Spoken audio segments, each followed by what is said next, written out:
É isso aí, gente. Então, começando aí mais uma aula. Então, deixa eu relembrar aqui com vocês um pouquinho, né, da onde a gente está. Então, olha só, né, a gente está aqui, né, filtragem baseada em conteúdo. Então, a gente tem aí mais dois assuntos principais, que seria a filtragem híbrida e a baseada em conhecimento. Então, para esses novos tópicos, né, seria mais essas duas últimas aulas aqui que estão gravadas. E aí hoje a gente vai ver essa parte aí de filtragem baseada em conteúdo. Daí tem duas partes, né, que é a parte 1 e a parte 2. E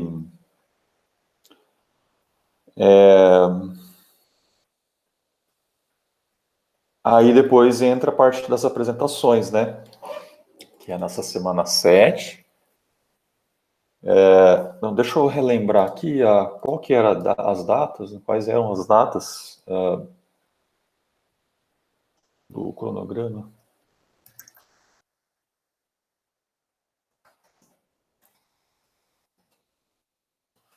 21.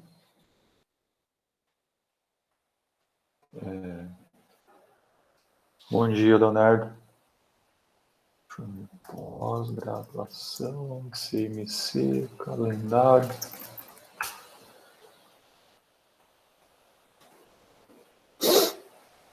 Agora que tá tudo meio bagunçado, estamos em julho tendo aula e tá meio. A gente nunca sabe, né, as datas certas, né? Então a gente está aqui. Cadê? Término do primeiro período letivo, dia 31 de julho, né? Então a gente está no dia 5. Então a gente teria aí mais 12, 19 e 26, né? Mais 3 semanas fora de hoje. Então, bom, então ficaria dia 26 de julho, tá? As apresentações, tá? Eu acho que em uma aula dá para a gente ter todas as apresentações numa única aula, tá? No dia 26. Então, lembrando, né, que... Então, assim, na semana que vem, dia 12, a gente vai ver essa parte aqui de... cadê? Aqui, né? Filtragem baseada em conhecimento, tá? Semana que vem. E aí, na outra, no dia 19, a gente vê, então, a parte da filtragem híbrida, né? E aí, no dia 26, apresentações e aí finaliza. É isso. E aí, dia 19 também é o deadline para entrega dos trabalhinhos lá da competição, que é esse daqui, né? Então, aí, né, no dia 19, a gente tem a entrega disso, né, que está aqui, né?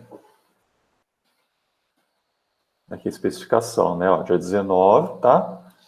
Bom, o que a gente tem aqui de algoritmos que são os obrigatórios? A gente tem, bom, a filtragem colaborativa, né, que são esses dois aqui que já passou, método baseline, o SVD da álgebra e com gradiente, né?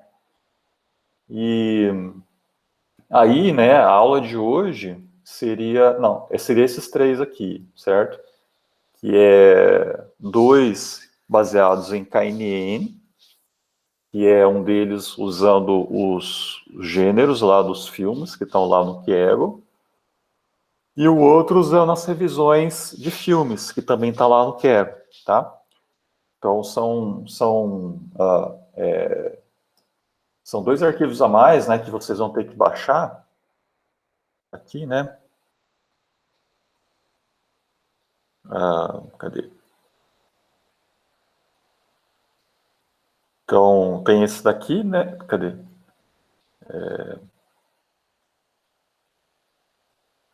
movies metadata, movies data, tá? Que é os gêneros, tá? Então, daí esse arquivo aqui, que é o ID do filme, o título e o gênero. Então, só vou pegar esses gêneros aqui e vão usar eles como metadados para implementar tanto esse algoritmo como esse daqui de baixo, tá?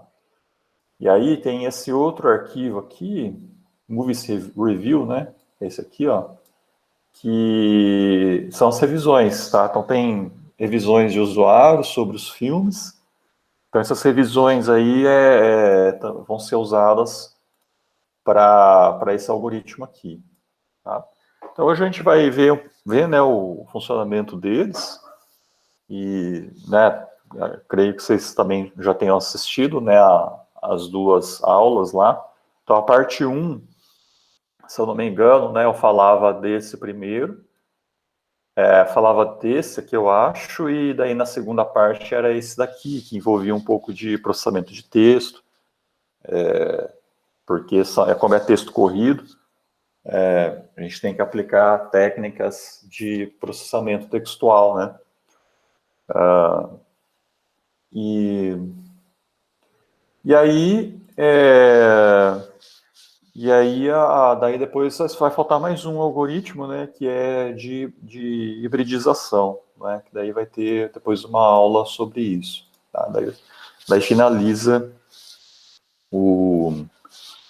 os algoritmos obrigatórios, tá? Pode falar, Fernanda. Eu dei uma olhada no Movies Data, que tem as reviews, se eu não me engano, ou um desse daí, que tem as reviews. E Aham. eu só não entendi muito bem por que, tipo, tem o ID do movie e tem, tipo, as reviews. Mas na minha, não sei, acho que na minha cabeça fazia mais sentido, tipo, ter também quem deu a review. Mas aí Sua eu não per... Sim, sua pergunta é muito boa, assim, isso tem uma explicação. Eu falo que é muito boa a sua pergunta porque é algo que todo mundo tem dúvida, assim, né? E acho que até comentei já que, assim, a gente fez uma junção do dataset de filmes que tem as revisões, né? Que foi, acho que, se eu não me engano, lá do IMDb, tá? Só que a gente juntou isso com um outro dataset, que era o dataset de recomendação, que não lembro agora se foi do MovieLens ou alguma outra base, que daí você tem as interações dos usuários, tá? Só que assim, os usuários que fizeram as interações, que deram as notas para os filmes lá que estão lá no dataset, que é o que vocês vão ter que prever, né? São diferentes dos usuários que deram as revisões, tá? Então a gente não pode considerar essas revisões como parte para construir o perfil do usuário, porque esse usuário não é o mesmo usuário que deu as notas, entendeu? entendi. Mas mesmo sem os usuários, a gente ainda consegue extrair, né, informação para fazer a recomendação. Você vai extrair não informação sobre o usuário, mas informação sobre o filme. O filme. E aí, assim, é lógico que essas revisões, elas vão estar parciais, né? Assim, cada usuário vai dar sua opinião, né? Vai falar. Mas como são várias revisões para cada filme, né? Sim, Então acaba com uma média ali ficando algo imparcial, entendeu? Então, tipo, entendi. se muita gente está falando mal de um filme, ou falando, né, sei lá, bem da atuação de um ator, então é meio que senso comum, né? E aí com isso você consegue deixar a parcialidade de lado, né, e considerar a opinião geral, né? Entendi. Tá? Ok, obrigada. Bom,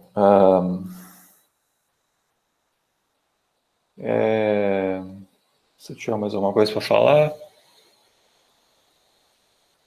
Ah, não. Ah, tá. É uma coisa que eu queria ver com vocês, gente, porque, quer ver? Eu tive a ideia agora, na verdade, né? Ah, não, já está certo. Tá, não, eu estou confundindo. Na verdade, aqui, né, a próxima aula, então, seria a híbrida e depois a conhecimento. Porque como aqui essa semana 6 vai cair no dia 19, que é a data da entrega, aqui acho que tá diferente aqui, né? Aqui na playlist tá diferente, né? Eu vou até colocar assim, ó. E vou alterar depois para 8, tá? Então, assim, seria a híbrida semana que vem, porque aí sobra uma semana para vocês implementarem a técnica de hibridização, tá? Então assim, é híbrida semana que vem, tá? Então, assistam a híbrida, porque daí vai sobrar mais uma semana, até dia 19, para implementar essa última técnica que tá aqui, né? Essa daqui, ó. Tá? Beleza? Depois eu altero o nome aqui, né? Vou colocar 8 e aqui 9. Então, gente, assim, a técnica baseada em KNN para conteúdo, né? Assim, é bastante, até mais simples, se for ver, né? Mais fácil de entender, na verdade. E assim, baseado em conteúdo quer dizer o quê, né? Que você tinha colaborativa, colaborativa, o que quer dizer? Colaboração. Então, você usa a opinião, né? Conhecimento coletivo para gerar conhecimento, gerar associações entre usuários e itens. Então, tinha todo lá uma questão de você calcular a similaridade, usuários, né, ou de itens. Então, está relacionado, então, com as interações de outros usuários, né, o comportamento de uma comunidade, tá? E aí você tinha, né, as diversas técnicas para aplicar a recomendação, né? Agora aqui, baseado em conteúdo, é uma outra abordagem que ela é útil, principalmente quando você tem poucas interações sobre um determinado usuário, tá?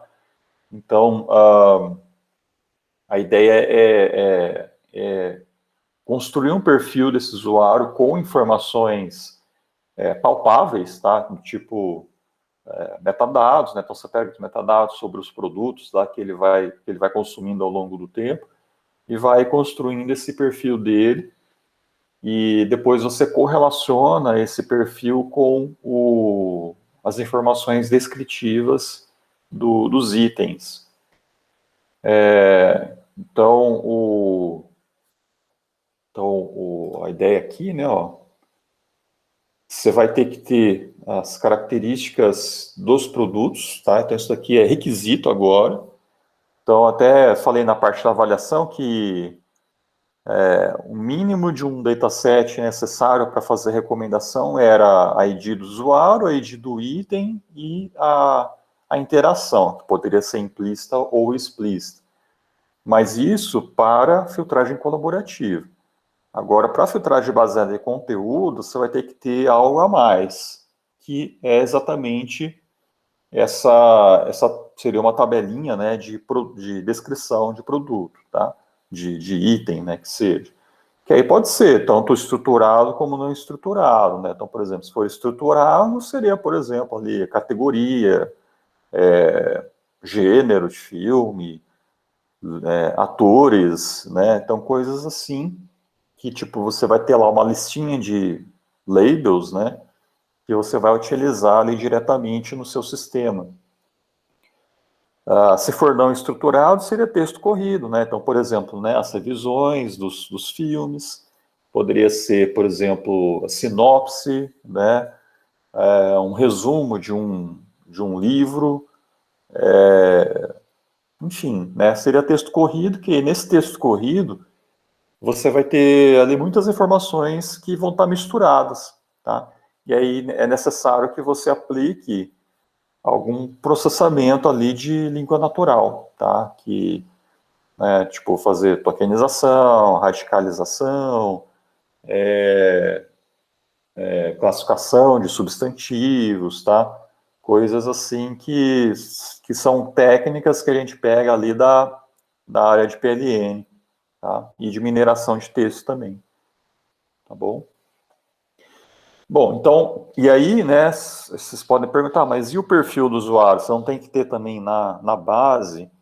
Assim, não, com base, só usando as interações dele, né, e você tendo as descrições dos produtos, você vai construindo o perfil dele usando o conjunto de treinamento, né?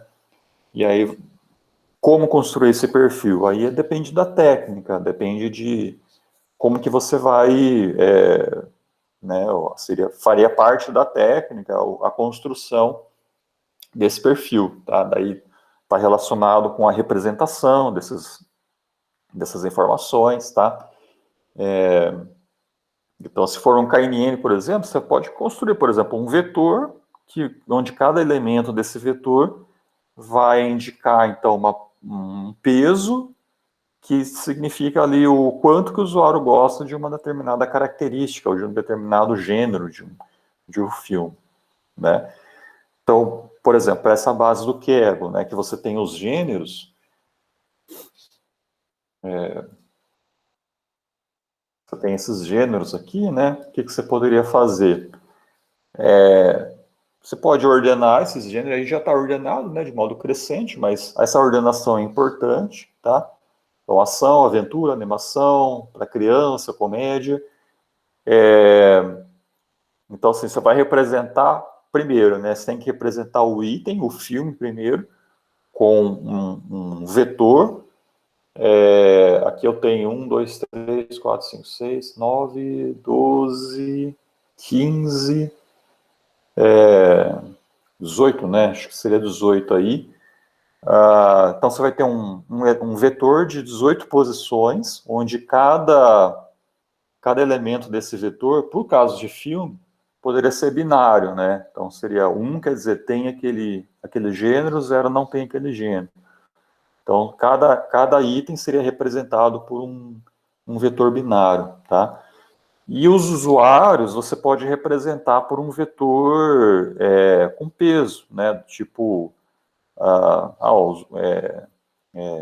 conforme ele vai interagindo, né? Você vai incrementando, né, aquele perfil com os itens que ele falou que ele gostou, e se tem gênero associado àquele filme que ele gostou, você usa aquela informação para ir enriquecendo esse perfil dele, tá? É uma abordagem, tá? Mas uma outra maneira, né, que até falo na aula, seria aplicar essa daqui, né? Você tem ali o KNN, que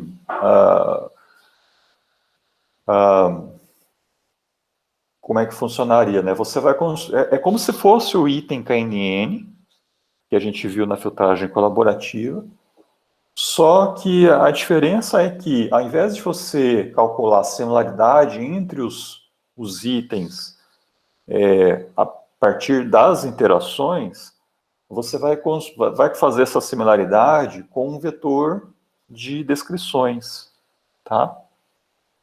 É basicamente isso que muda, tá? Entre o item KNN, que a gente viu na colaborativa, com esse aqui, a KNN da baseada em conteúdo, tá? Aqui no caso, então, né? Então, tipo, o item KNN, como é que a gente faria? A gente pegava, então, esse vetor aqui, né? Ó, então, por exemplo, para o Debiloid eu tenho um vetor aqui onde a dimensão, né, desse vetor seria o número de usuários que eu tenho, tá? E aí eu faria, então, tipo, eu vou calcular a similaridade de Debiloid com Independence Day, né? Então eu vou, né? Então eu vou pegar aqui as notas em comum, né, entre os usuários. Então seria 2 e 3 e 3 e 2 para esse exemplo. Então daí eu calculo lá um Pearson, tá? E aí eu encontro a similaridade entre esses dois filmes.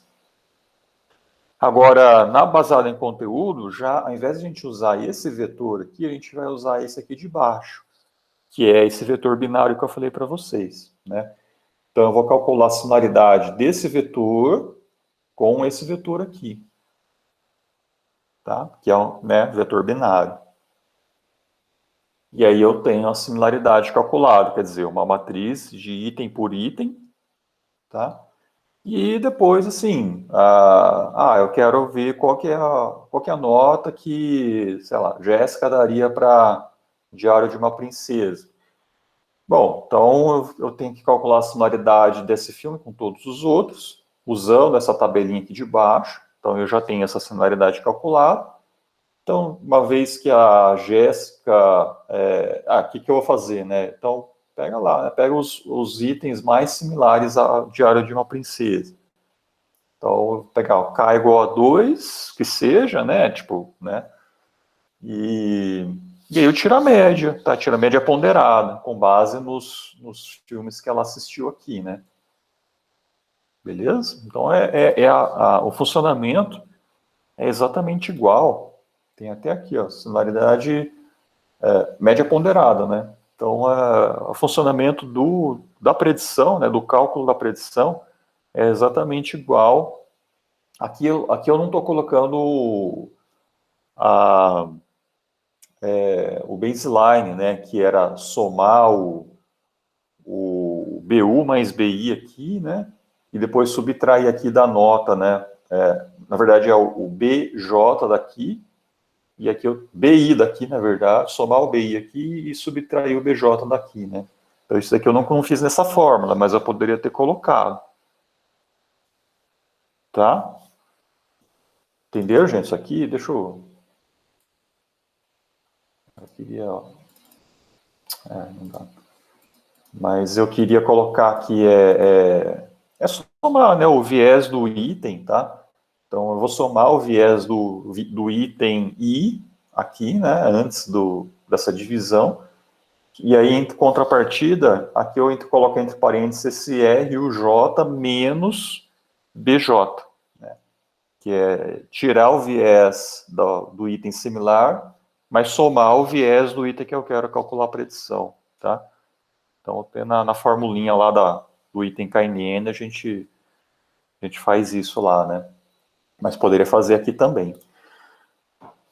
Tá certo, gente? Então, assim, é bem simples, né? A diferença é básica, é só no cálculo da similaridade, ao invés de fazer com a matriz de interações, eu vou fazer com a matriz de gêneros, de categorias, tá? De metadados. Beleza? Mas, professor, por exemplo, se fosse de gêneros, como é que eu calculo essa diferença? Não sei se eu entendi. Diferença que você está falando... A similaridade entre os itens. Eu veria quantos itens, se, por exemplo, os filmes têm o gênero Tá. deles. Sim, tem várias maneiras de fazer isso. Bom, você poderia aplicar o Pearson, né? Assim, como a gente fez lá com o item KNN, você poderia fazer aqui, né? Que é fazer esse vezes esse, mais esse vezes esse, mais esse vezes esse, que vai dar zero, mas porque não tem nada em comum, mas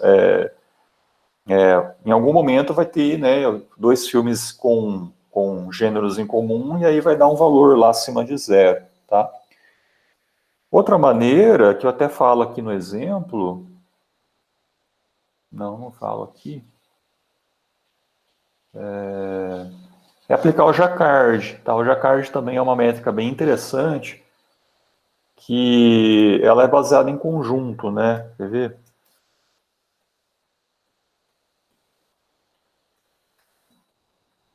Aqui, ó.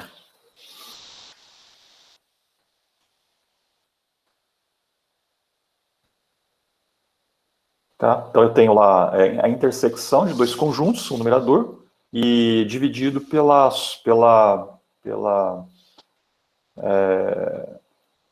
isso aqui, né? Pela união, né? Então, por exemplo, aqui em cima, né? Vamos pegar aqui o Diário de uma Princesa com Ocean's Eleven, né? Então aqui a intersecção seria a comédia, tá? Então eu tenho né? Quer dizer, qual que é o gênero que tem intersecção dos dois filmes? É comédia. Então o numerador é 1. O denominador é o quê? É a união, né? Então eu tenho drama tenho ação, tenho comédia. Então, é 1 dividido por 3. Tá? Então, a similaridade aqui entre Diário de uma Princesa e Ocean's Eleven é 0,33. Tá? Entendi. Obrigada. Então, é bem interessante também essa métrica para quando você tem um sistema binário assim, né? Pode ser que o Pearson não funcione direito, né? Então, aí o Jacquard também é melhor, tá? Eu acho que eu até coloco aqui, não.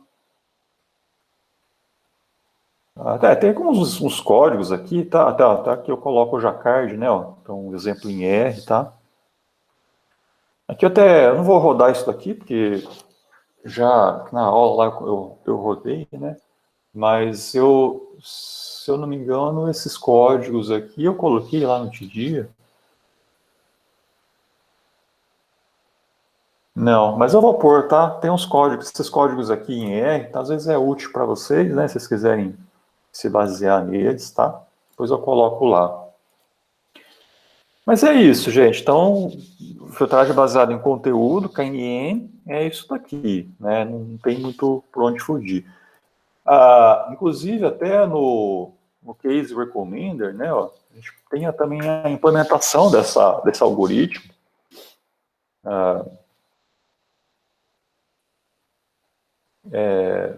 Recommenders, Rating Prediction. Seria isso aqui, ó, item attribute KNN, tá? Isso aqui é aquela versão lá. Então, ele até exige, né, ó, aqui, ó, você pode mandar com a matriz de similaridade já calculada, então supondo que você vai implementar a sua extração ali, né, por exemplo, lá para as reviews, né, então você vai ter que criar, né, implementar ali alguma ferramenta, né, alguma técnica que vai processar o texto, vai fazer a tokenização, vai fazer, né, todo aquele processo lá, e aí você já pode calcular a similaridade entre os itens. E aí você pode criar uma matriz, um arquivo, que já vai ter essa similaridade calculada. E aí é só você mandar aí para a ferramenta, né, pro framework, mandando aqui a similaridade já calculada, tá? Caso contrário, se você quiser mandar a matriz de metadados para o próprio algoritmo calcular a similaridade, tem essa outra maneira aqui de você chamar, né? Então, você manda o arquivo de metadados. Esse arquivo de metadados, ele vai ter um formato bem simples. Cadê?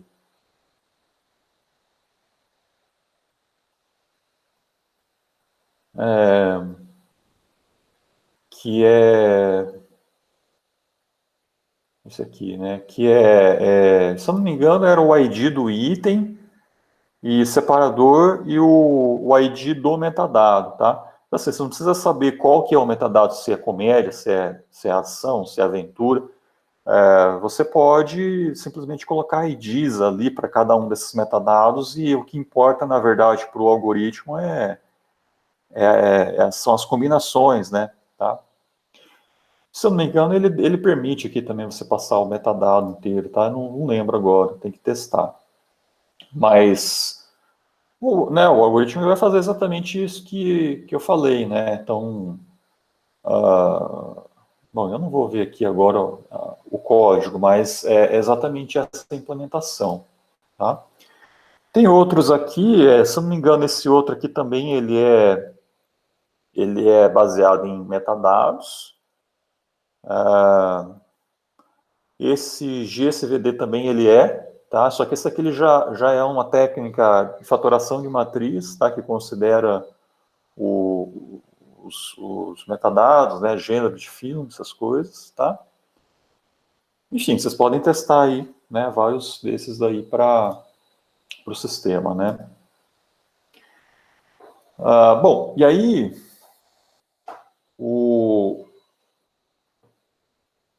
qual que são as vantagens, né, de aplicar uma técnica baseada em conteúdo ao invés de colaborativa?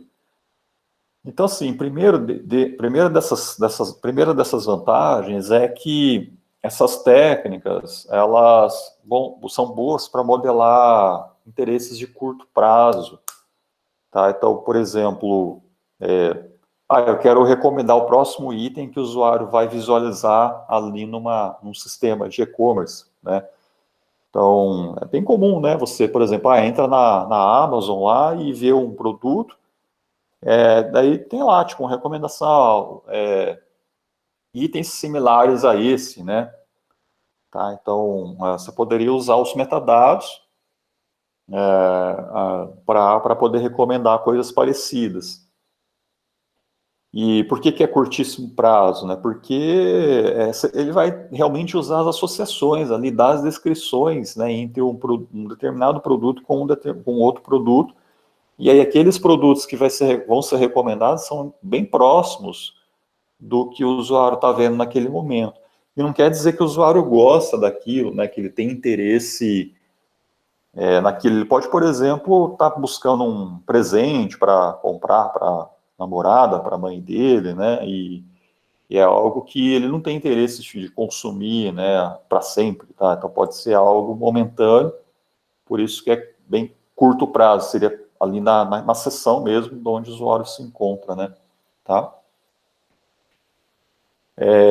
E aí, para modelar a preferência de mais longo prazo, você poderia combinar isso com outros métodos, que aí sim, né, você consideraria, né, todo o histórico desse usuário, né, informação também de outros usuários, daí já entraria numa filtragem híbrida, tá? Enfim, aí uma outra técnica que eu falei também seria uma adaptação dos métodos probabilísticos que a gente viu lá na colaborativa para metadados também, tá? Então, existe né, assim, o funcionamento é bem parecido, né, com a colaborativa, só que, né, de novo, a gente vai mudar de interação para metadados, tá? Então, tem toda a formulação antes aqui, né, que é a probabilidade de um item ser relevante ou não ser relevante, dado o X. Então, enquanto na colaborativa, esse X seria o perfil do usuário, né, que seria aquele histórico, né, não sei se vocês lembram lá da Alice, né, não a Alice aluna, a Alice ali do exemplo, tá? Que eu mostrei lá, tá? E aí tinha lá, né, o X seria o histórico, né, do usuário, tá? Aqui não, aqui esse X seria a característica do item, tá? Então, dado o vetor de características desse item, qual que é a probabilidade daquele item ser relevante ou não, né? Então, olha só, a gente vai aplicar, então, né, o teorema de Bayes, quer dizer, a probabilidade de ser relevante, dado o vetor de características, a gente pode modelar dessa forma aqui, né, que seria um produtório da probabilidade de cada característica, dado se ele é relevante ou não, tá? Isso aplicado no conjunto de treinamento, né? Vezes a probabilidade de ser ou não relevante, e esse denominador aqui pode ser eliminado porque é uma constante, tá? Então ficaria só esse numerador aqui de cima, e aí a gente tem que calcular as probabilidades separadas e depois multiplicar, né, esse aqui com esse aqui, tá? Então, olha só, o P de Y é o quê? Né? A probabilidade de ser relevante ou não ser relevante. Aqui nesse exemplo, gente, eu estou fazendo só com relevante ou não relevante. Seria dois labels apenas, tá? Relevante ou não relevante, tá? Mas se você fizer com notas, você pode fazer com 5 labels, ou quantidade de labels você quiser. Tá? Seria mais ou menos o que a gente fez lá na colaborativa. Que nesse caso, para ficar mais simples, né, de entender, o rótulo aqui é só relevante ou não relevante. Tá? Então, qual que é a probabilidade desse item 6 aqui ser relevante para um determinado usuário? Tá? Então, aqui, lembrando, né, essa tabelinha seria específica para um usuário só, tá? Então, supondo que esse usuário, no histórico dele, ele interagiu, ele deu, sei lá, deu joinha para o item 1, para o item 3, para o item 4, tá? Que são os itens que são relevantes aqui, tá? Isso estou falando, de novo, para um único usuário, né? Para uma pessoa específica. E aí o sistema precisa saber se o item 6 é relevante para esse usuário ou não. Tá legal? Então, o P de Y é aqui. Qual que é a probabilidade desse item ser relevante ou não, tá? Então, assim, o P de Y simplesmente uma probabilidade de rótulos aí, né? Então, se o usuário, é um usuário meio do avesso, né? Ele não gosta muito de... tudo que mostra para ele não gosta, vamos supor, tá? Então, a probabilidade do item não ser relevante vai ser maior, né? Um usuário mais crítico, um usuário, né, que... né, sei lá, né, que não gosta de coisas muito normais, vamos dizer assim, tá? Então, aí eu vou pegar aqui, ó, só os rótulos, só vou olhar os rótulos e vou calcular a probabilidade do rótulo aparecer uma nova instância. Que é simplesmente, então, eu pego a quantidade de rótulos, que é 5, para esse usuário, tá? Então, ele interagiu 5 vezes. E a probabilidade de ser relevante é o quê? É quantidade relevante dividido pela quantidade total. Então, é 3 dividido por 5 dá 0,6. Tá? E não relevante, 2 por 5. Tudo bem?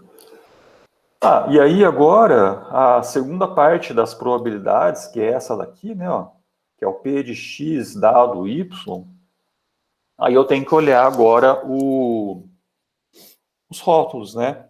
Então, supondo que eu tenho aí os rótulos Recommender, Intelligent, Learning e School, tá? São os meus rótulos que seriam os equivalentes aos gêneros, tá? Dos filmes lá.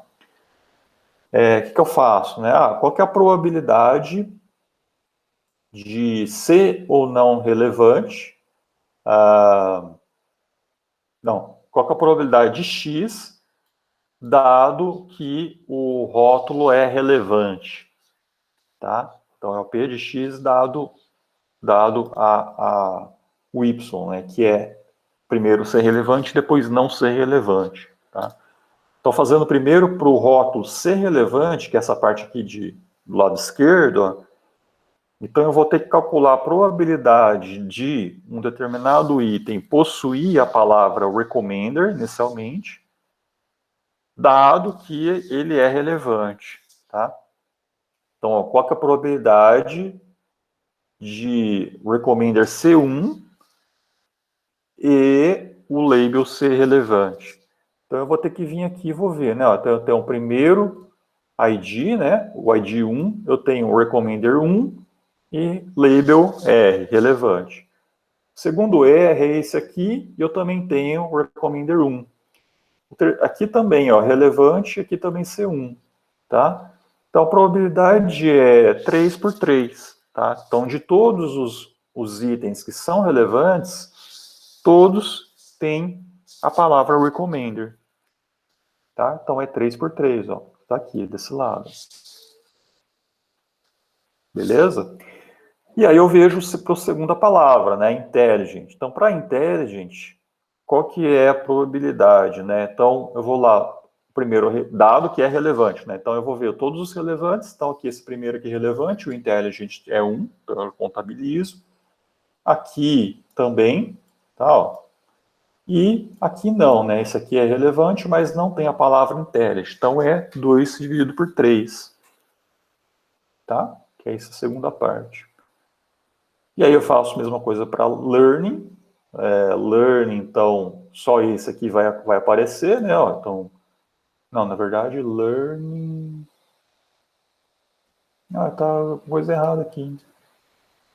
Porque aqui tá 1 por 3, mas aqui eu tenho relevante, aqui não, mas aqui né? Aqui tá errado. Então aqui seria relevante, então eu teria 2 por 3, né? Para learn. Então, aqui seria 2 por 3, né? E o school... Ah, não, desculpa. Eu acho que foi só a posição, né, que foi calculada, né, Não, professor?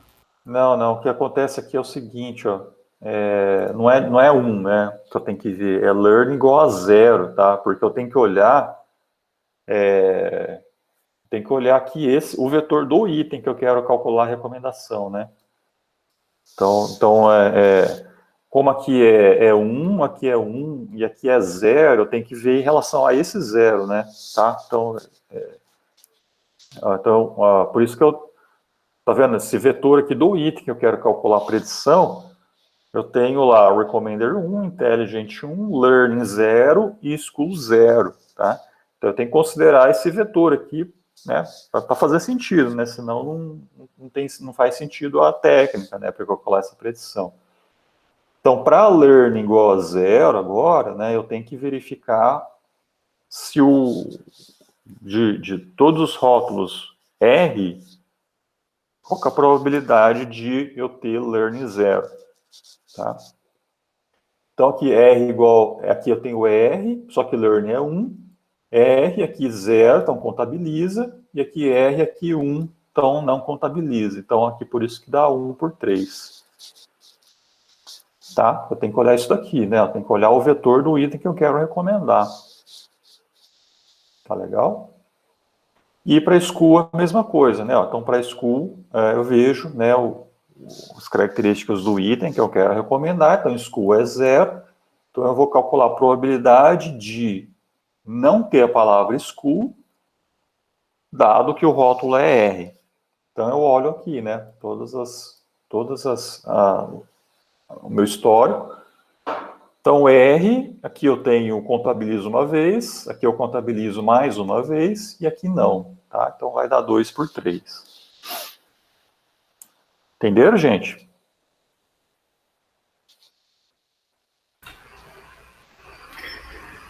Professor, Oi.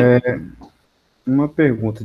De forma geral, você pode associar, por exemplo, aí, o método probabilístico, né? Aí, Bayes, né? Que é Hum. o que é o que a gente está fazendo. Você pode associar com outro método também, né? Em conjunto, né? Você diz combinar ele com alguma outra técnica? Exato, exato. Você pode combinar, não pode? Ah, é, poderia, né? Assim, com certeza pode, né? Mas tem que ver se essa combinação se ela faz sentido, né? Porque como que você pensou em alguma maneira de fazer essa combinação? O que que você pensou? Não, assim, porque assim,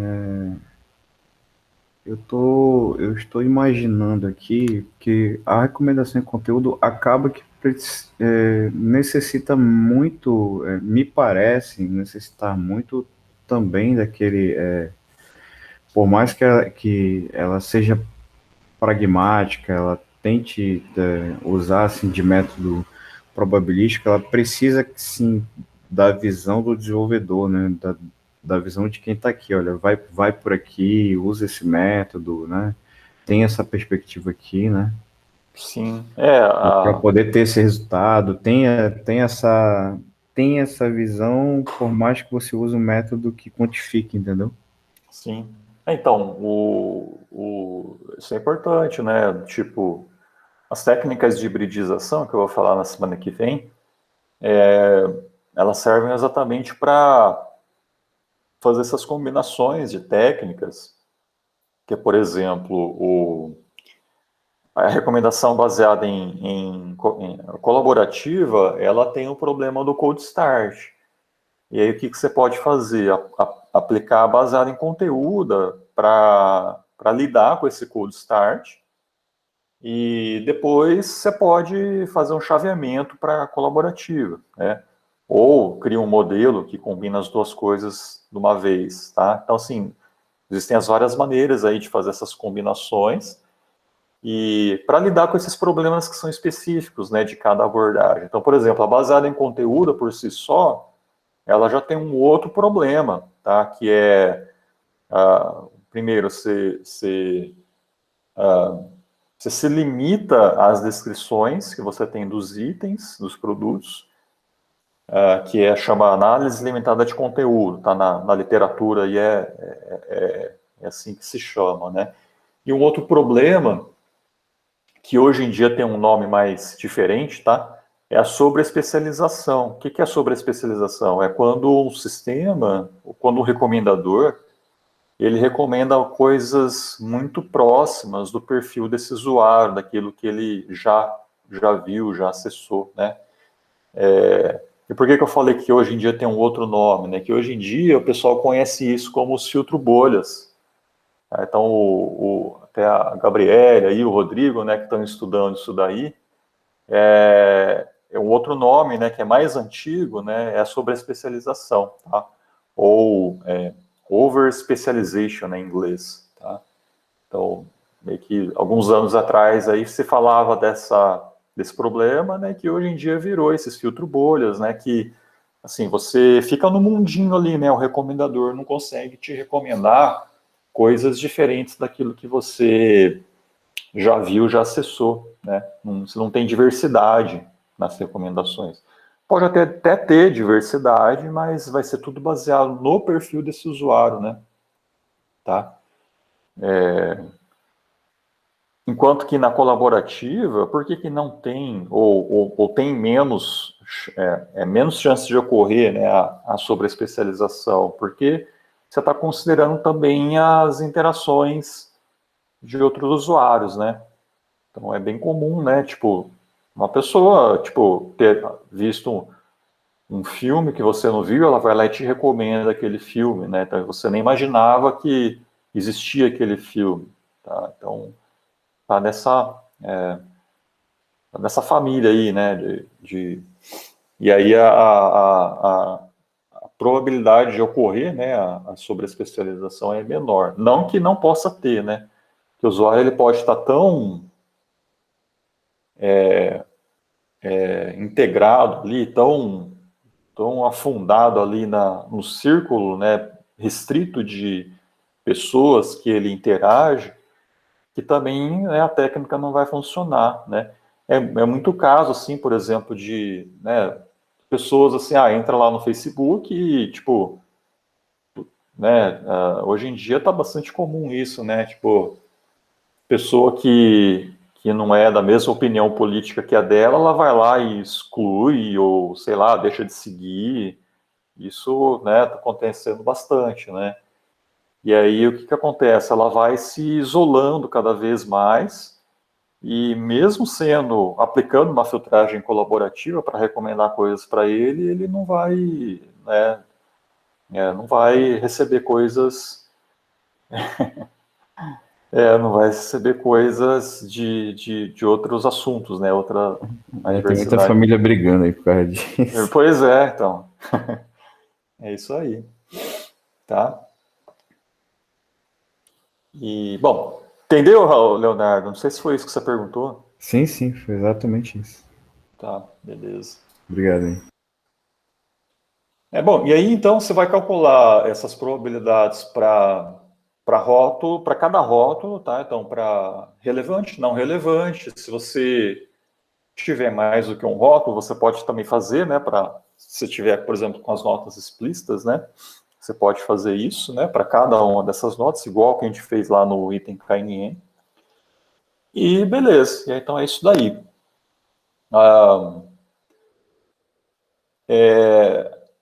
Bom, também tem esse negócio de suavização de Laplace aqui, que para casos que você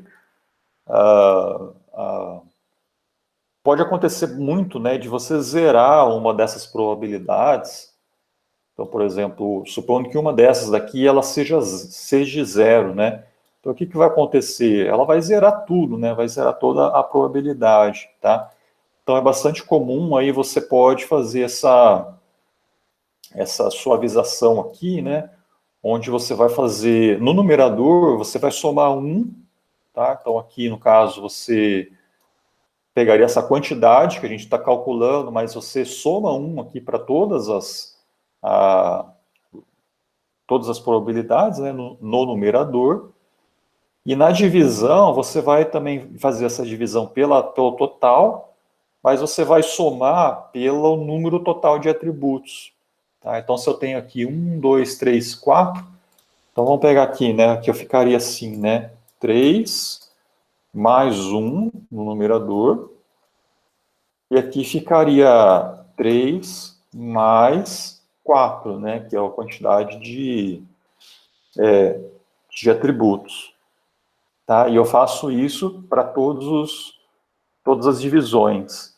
E aí, com isso, você não vai mais, você, né, evita de zerar, tá? É bastante comum fazer isso também.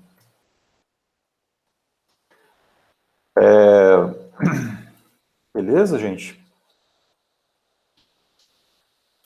Bom, aí tem essa outra técnica que é o baseado em aprendizado de máquina, né? Que seria essa daqui, né? Ó, o linear CBF. Que isso aqui é mais ou menos igual ao fatoração de matriz, só que ela é mais simples, se você for ver, porque você vai fazer só com uma matriz, né? Você não vai ter uma matriz de... enquanto que lá na fatoração de matriz a gente fazia usuário por fator e item por fator, aqui não, aqui só vai ser usuário por fator. Quer dizer, você vai encontrar quais são as preferências do usuário para cada gênero. Tá legal? Então, ela é mais simples de entender do que a fatoração de matriz.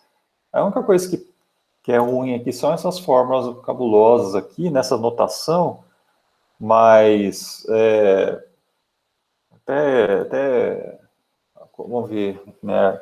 Tipo, você vai ter aqui a matriz de categorias por itens, tá? Então, essa matriz aqui, ela seria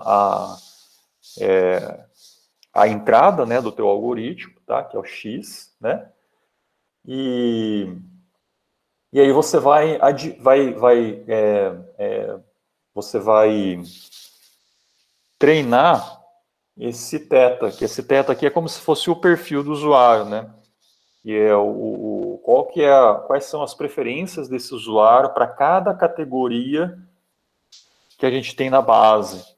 E aí depois fazendo a multiplicação desse perfil desse usuário com cada um desses, ou com um desses filmes aqui que eu quero calcular a predição, é a nota predita, tá?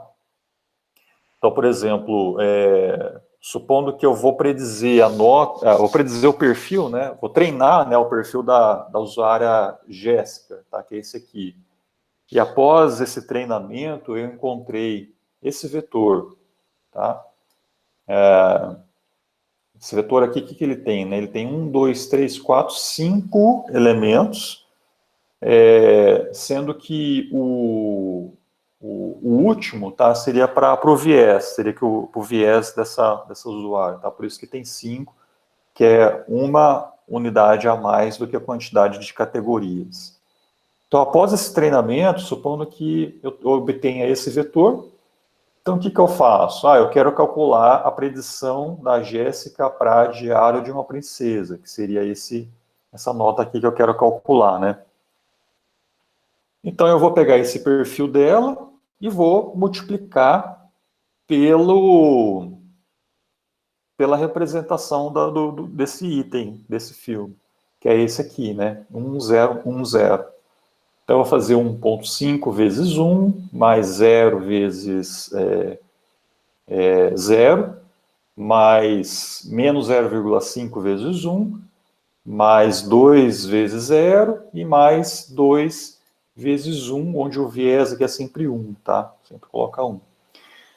E aí vai dar a predição para ela, tá? É basicamente isso, que é, né, supondo que a gente já tem o perfil treinado, tá? Então é só fazer a multiplicação e a gente obtém essa predição. E como que é feito esse treinamento, né? Então o treinamento segue o mesmo processo da fatoração de matriz. A gente vai calcular, vai tentar minimizar o erro, né? Então eu tenho lá, ó, essa parte aqui, então, é a nota real, que a gente pega lá do conjunto de treinamento. E essa parte daqui é a multiplicação, que é esse negócio aqui, ó. Que é exatamente o que a gente fez aqui, né? Multiplicar perfil com representação do item, tá? Então eu preciso minimizar esse erro aqui, e para minimizar isso, eu potencializo o erro, né, elevando ao quadrado, tá? Aqui, pessoal, essas divisões aqui por 2, aqui, serve para quando você calcular a derivada, né? Quer dizer, você vai aplicar a regra da cadeia, né? Então, tipo, coisas de cálculo, né? Então, você vai aplicar a regra da cadeia, você vai descer esse 2, e aí esse 2 vai cortar com esse 2 aqui, daí vai ficar mais fácil a fórmula, né? Você não vai precisar ficar dividindo toda hora. Tá? Então, por isso que está dividindo por 2 aqui e aqui, que é para, quando aplicar a derivada, você cortar com um 2 que desce lá de cima, tá? E essa parte daqui, né, é a regularização, tá? Que também é bem parecido com o que a gente fez lá na fatoração de matriz, né? Que é só fazer um somatório, né, levar ao quadrado lá e multiplicar por uma constante lambda aqui que você passa como entrada, né? Uma constante do algoritmo, né? Enfim, aí tem todo o processo aqui, né, de calcular as derivadas, etc. Tá? No final das contas, a gente vai ter essa fórmula. Aqui tem duas versões, tá, do gradiente descendente, que tem o estocástico e o não estocástico, né? Não sei se tem algum outro nome para não estocástico, mas o que muda é que, nesse caso aqui de baixo, você aplica para uma instância só lá do teu treinamento, né? Enquanto que no de cima você aplica para todo o conjunto. Então, assim, na prática, o que vai acontecer? Rodolfo, me corrija aí se eu estiver falando besteira, tá? Você que manja aí dessas coisas. Na prática, o treinamento do estocástico ele vai demorar um pouco mais, mas ele é mais rápido. Vai ter vai ter menos processamento, mas ele vai demorar um pouco mais. Você vai precisar de mais interações para poder finalizar, para ele convergir, né? Enquanto que no de cima, cada interação vai demorar mais, mas ele vai necessitar de menos interações, tá? Assim, o que a gente fez na fatoração de matriz lá era o estocástico, né? Que era dada uma instância, a gente aplicava só para aquela a gente ajustava, né, os parâmetros lá do modelo só para aquela instância, não fazia isso pro conjunto inteiro. O Leonardo está colocando determinístico aí. Bom, enfim, eu não sei, gente, eu também não sou especialista, tá, nessas coisas. Apesar de que isso é algo bem simples, né? Mas, assim, minha sugestão é usar esse de baixo aqui, tá? Então, pega... é o que eu implementei aqui embaixo, tá? Então, eu pego... Quer ver, ó? Tem uma quantidade de interações. Pego, né, para uma instância, quer dizer, pego o usuário, pego o item, pego a nota dele, tá? Calculo o erro, que é essa fórmula... quer dizer, a multiplicação do perfil vezes as características do item, subtraio da nota real, tá? Aqui eu não estou elevando... eu não levo ao quadrado aqui, né? Só para calcular o erro, mas... E aí aqui embaixo, para cada característica desse item, tá? Eu vou atualizar o perfil do usuário. Então, essa fórmula aqui é exatamente essas duas aqui, né? A primeira que é para CAI de 1 até N, e para o viés, que é para N mais 1, né? Eu aplico essa daqui, ó. Tá? E esse é o treinamento, né? E eu faço isso para... Então, repare que estocástico eu faço isso somente para esse perfil, né? Eu atualizo somente o perfil desse usuário, né? Que veio aqui do conjunto de treinamento, tá? Enquanto que o determinístico, né? Ou não estocástico, eu faria esse processo aqui, ó. Tá vendo que tem um somatório a mais aqui, né? Ó, eu faria isso para todos os usuários, ó. Tá? Então, esse somatório a mais aqui não tem aqui, né? Ó. Tá? Então, o estocástico eu só faço para aquela entrada, para aquela instância, né? Daquela interação, né? Beleza? Então, assim, ele vai demorar mais, você vai precisar de mais interações. Quer dizer, não sei se vai demorar mais, né? Mas você vai precisar de mais interações, mas, consequentemente, cada interação é mais rápida, né? Então, pode ser que no processo como um todo, ele seja mais rápido, tá? E aí finaliza, né? Então depois você consegue gerar aí os perfis, né, dos usuários, e aí dado um novo exemplo, né, um novo item, é só fazer multiplicação pelo vetor de gêneros, né, de categorias daquele item, tá? Então, enquanto que na faturação de matriz, você precisava treinar duas matrizes, né? Usuário por fator, item por fator. Aqui não, aqui você só treina usuário por categoria, tá? E a matriz de item por categoria não tem que ser treinada, né? Porque são valores que são passados, né? Que são valores conhecidos. Beleza?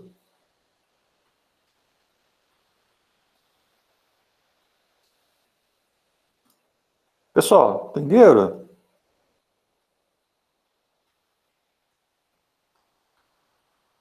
Então, na análise limitada de conteúdo que eu falei, seria esse primeiro problema aqui, tá? A sobreespecialização que eu já falei, também que você pode chamar também de filtros bolha, né? Posso até colocar aqui, né? Tá? E o problema do novo usuário, quer dizer,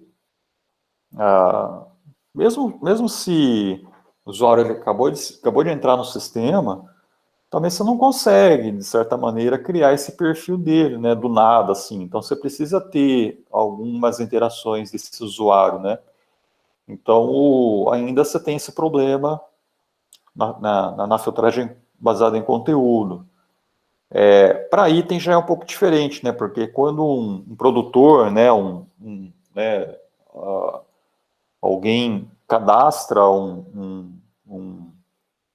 item lá no sistema, né, no acervo ali, normalmente você coloca algumas informações sobre aquele produto, né? Seja um livro, um filme, né, um produto, tá? Então você sempre vai colocar alguns metadados, algumas descrições. Então, para problema do novo item, já não tem esse problema da baseado em conteúdo, tá? Mas para o usuário pode ser que você tenha. E é isso.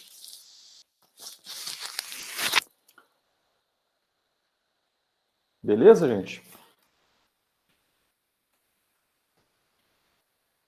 Bom, vamos fazer um intervalo, daí depois a gente vai ver um pouquinho da segunda parte. Pode ser? 5 minutinhos? Beleza. Pouco a gente volta, então. Beleza, professor.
Voltaram aí, gente?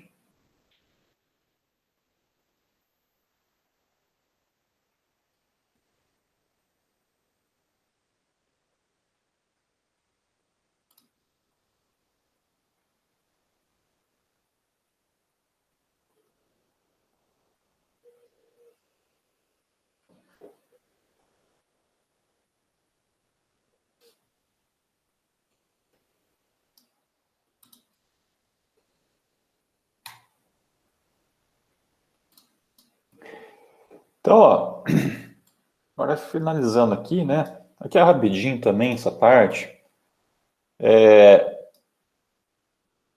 Quando eu preparei esses slides, esse curso aqui, né? Eu quis relacionar um pouquinho a área de recomendação com a área de recuperação de informação.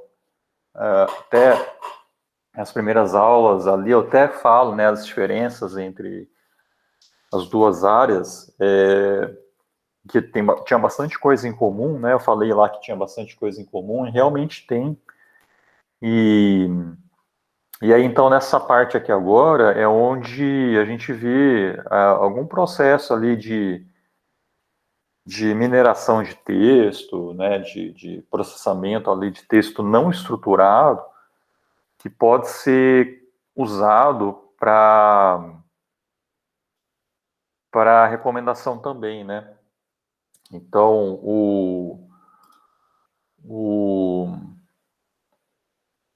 a principal diferença, talvez, assim, digo na prática, tá? Porque conceitualmente tem outras coisas relacionadas, tá? Mas na prática, assim, o perfil do usuário é o que é usado para fazer a recomendação, né? Você vai fazer o matching entre esse perfil desse usuário com uma representação de um item, de um produto. Já na área de recuperação de informação, quando você digita alguma coisa no Google, por exemplo, esse matching vai ser feito entre a query que você digita e os documentos, tá? Então, assim, você pode pensar mais ou menos que a diferença seria essa, né? Enquanto que em recomendação você usaria o perfil do usuário para fazer a busca por conteúdo, né? Enquanto que na RI o usuário digita ali o que ele deseja buscar, tá?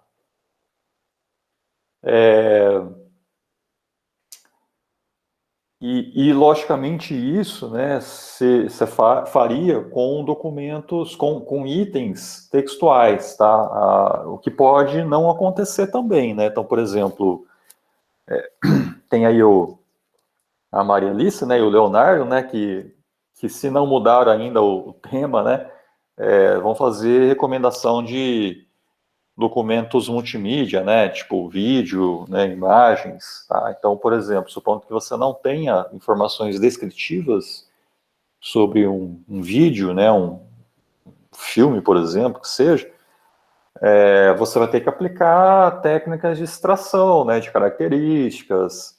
Aí você vai pegar coisas lá da área de multimídia, de processamento de sinais, de, né, de processamento de imagens, tá?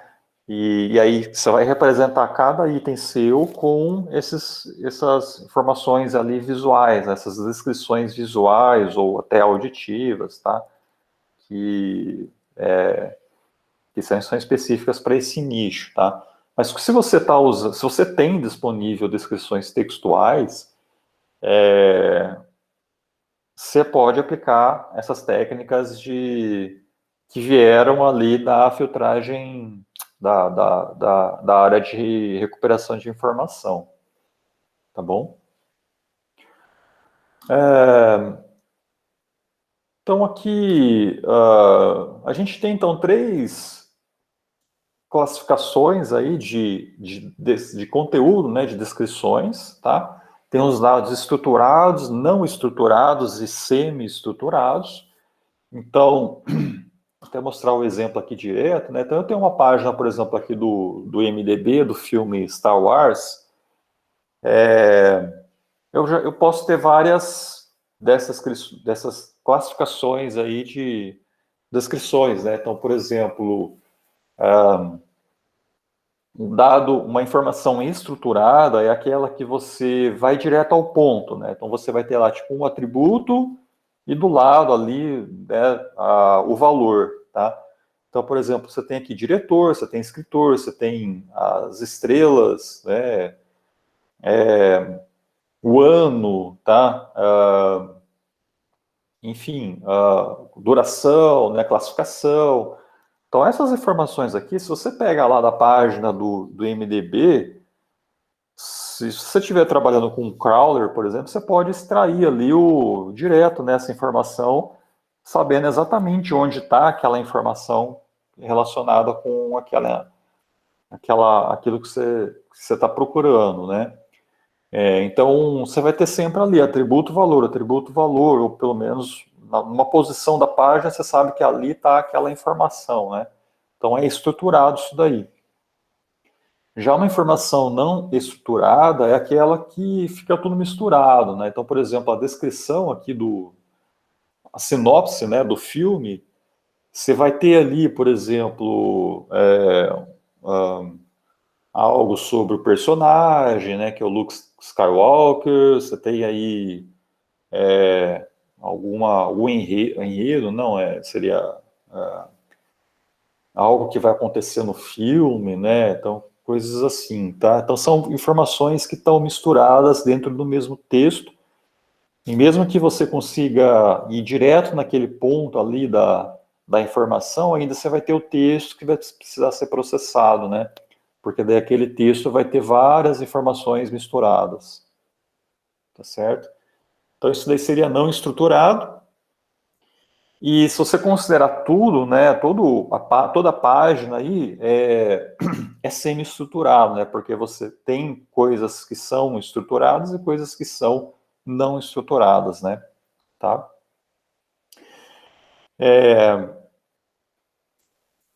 Então é isso. E antigamente, gente, era muito comum, né, você ter as tabelinhas no banco de dados, você ter tudo bonitinho ali para você. E isso é passado, né? Hoje em dia, assim, é bem mais raro, né? Você encontrar dados que estão todos assim bonitinhos, né? Hoje, por conta ali das redes sociais, né? Que os usuários, né? Criam conteúdo adoidado e, né? Coloca uma descrição ali. Hoje em dia é super importante, né? Você ter mecanismos de extração de informação a partir de técnicas de PLN, de mineração de texto, tá?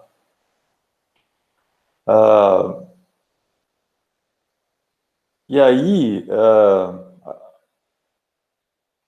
aqui eu não falo nada, né? Mas a ideia é que tem técnicas, acho que até eu falo não lembro como é que eu falo. Acho que eu uso lá no vídeo lá eu faço o link com um outro vídeo, não foi? Não sei se você não lembra agora como é que tá. Mas tem um vídeo lá que eu explico, né, a ponderação TF-DF, não foi? Algo assim, gente? Não lembro agora.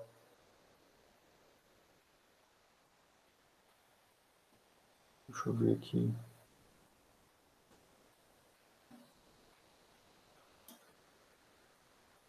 Aqui, ó. Que era essa parte aqui, ó, na descrição, né, ó.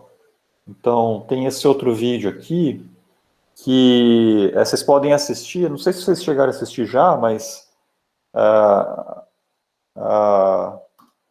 aqui é um outro vídeo, tá, uma outra aula, que a partir dos 21 minutos, ó,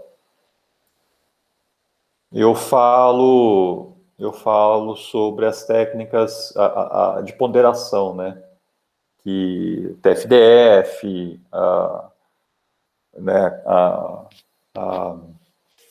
categorização, né? Tokenização das palavras, tá? Então todos esses dados aí, essas técnicas aí eu falo nesse outro vídeo que está linkado com essa segunda parte da baseada em conteúdo, tá?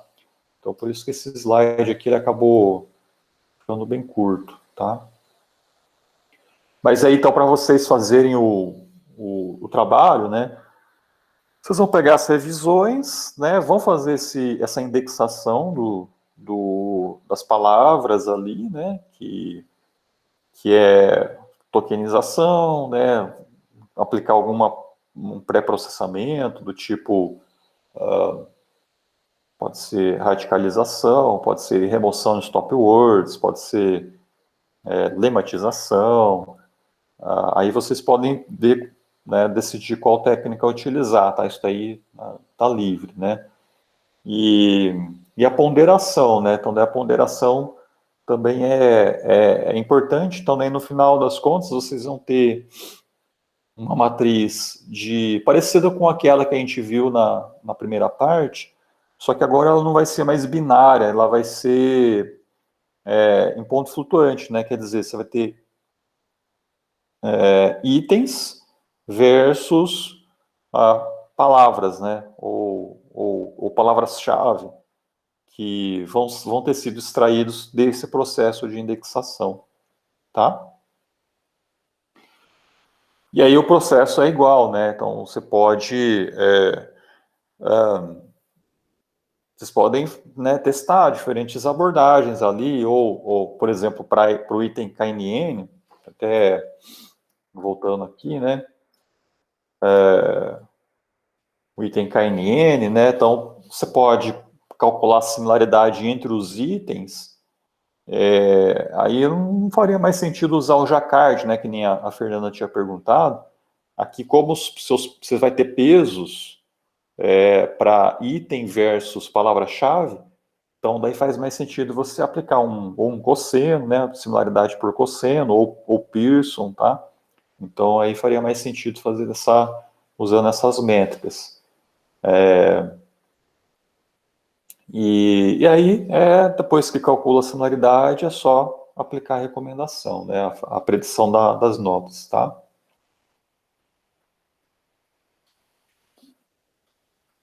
Beleza, gente?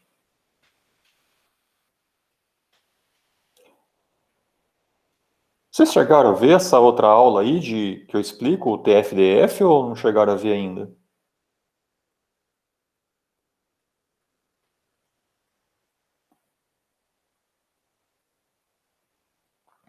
Tá, beleza. Aí, bom, inclusive também essa aula que eu deixei gravada, né, que eu linkei lá, foi do ano passado, tá? Desse ano, eu estou dando também de novo, né, essa disciplina de recuperação de informação. Aí eu refiz aqueles exemplos em Python, tá? Então, se vocês quiserem também, se entrar na playlist aqui, ó.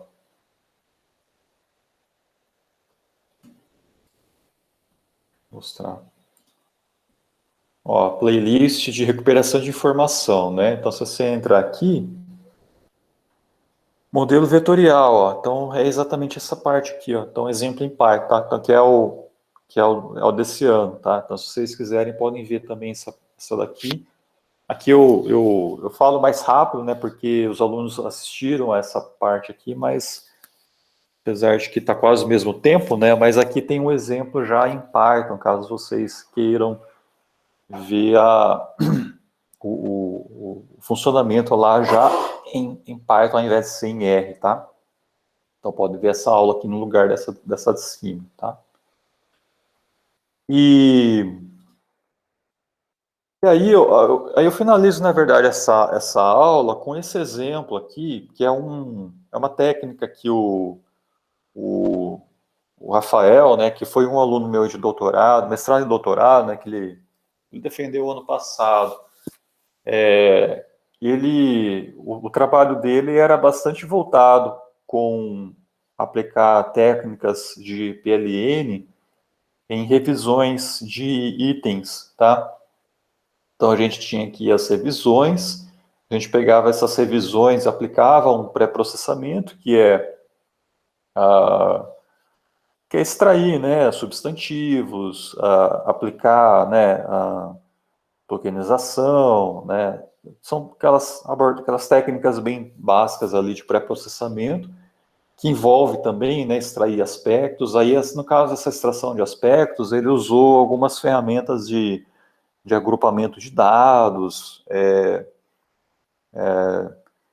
entre outras métricas ali, para poder extrair o que é um termo, o que é um aspecto, né? Tem que começar por aí, na verdade. Então, assim, pensando em revisão de produtos não, de filmes, tá? Então, o aspecto poderia ser, por exemplo, algum assunto que o usuário está falando naquela revisão, né? Então, tipo, usuários vão falar, por exemplo, ali do enredo daquele filme. Então, o enredo é um aspecto. Eles podem falar da trilha sonora, então a trilha sonora também é um outro aspecto, tá? Então, é um assunto que vai ser mencionado ou não, né, nas revisões. Então, esses assuntos aí eles vão ocorrer meio que ao longo das revisões, né? Então, né, o usuário pode falar do enredo, pode falar da trilha sonora, pode falar da atuação dos atores, pode falar do figurino, né? Enfim, são coisas que são assuntos que são tratados na revisão, e é diferente de termo, né? Então, termo é uma palavra-chave. Então, assim, o aspecto seria algo mais geral, né? Mais conceitual, tá? Então, também ele usou algumas técnicas de agrupamento de dados, entre outras coisas lá, para poder extrair os aspectos. Por que ele fez isso, né? Porque depois ele aplica essa análise de sentimento, né? Análise de sentimento é uma técnica também da PLN que classifica uma sentença em positivo, neutro ou negativo. Então é uma coisa mais de opinião, né? Então o usuário ele está falando bem do enredo, né? Está falando, a, a atuação do ator X foi excepcional, tá? Então a palavra excepcional é positiva, então considerando toda a frase, ele classifica a frase inteira como positiva. Mas pode acontecer caso, tipo assim, a atuação do ator X não foi tão boa quanto esperado, né? Apesar de ter a palavra boa, você tem a negação, então daí já vira negativo. Tá? Então tem toda uma ciência aí por trás disso, né, para fazer essa classificação corretamente, né? Então ele fez isso nessa análise de sentimento para poder saber a opinião coletiva dos usuários sobre os diferentes aspectos dos itens. Então, pode ser que um item, muita gente falou muito bem ali do figurino, mas não falou tão bem da história daquele filme. Mas, assim, pode ser que alguns usuários, mas, sei lá, que dê prioridade mais a, por exemplo, ou a trilha sonora, ou que não liga muito para figurino, mas o que importa mesmo é a história como um todo, né? Ou gosta mais da trilha sonora, não tanto do enredo, sei lá. Isso você pode recomendar coisas assim para esses usuários, né? Então, um filme que vai ter essas características extraídas da opinião coletiva é feito para aplicar na recomendação, né? Então, você cria uma representação baseada nesses aspectos que são preenchidos via análise de sentimento, tá? Depois você aplica o KNN e faz a recomendação, né? Ou aí no caso, eu acho que era a predição de notas, tá? Mas depois, se vocês tiverem interesse, né, tá, o artigo está aqui, vocês podem dar uma olhada. Assim, esse é só um exemplo, tá? Tem muitos outros também que usa revisão de produto, de usuário, tá? Então tem muita técnica, muito trabalho publicado nesse sentido, né? Inclusive, se você coloca assim, Recommender Reviews Survey,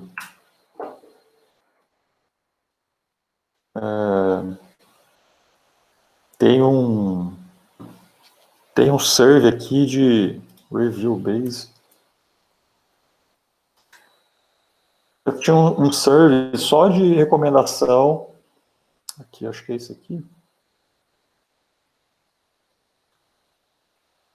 Aqui, ó, esse aqui, ó. Recommender System Based on User Reviews, tá? Então, State of Art, ó. Esse artigo aqui é um artigo só de serve, só de artigos que usam revisões de usuário, tá? Então, se vocês tiverem interesse, podem dar uma olhada nele. Tem aí, né, um monte de abordagem que aplica, faz a extração de informação de revisões, tá?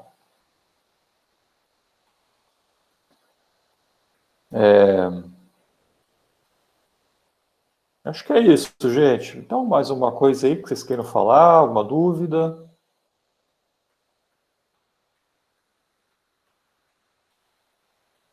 Deixa eu parar aqui a gravação, né? Porque acho que era isso mesmo.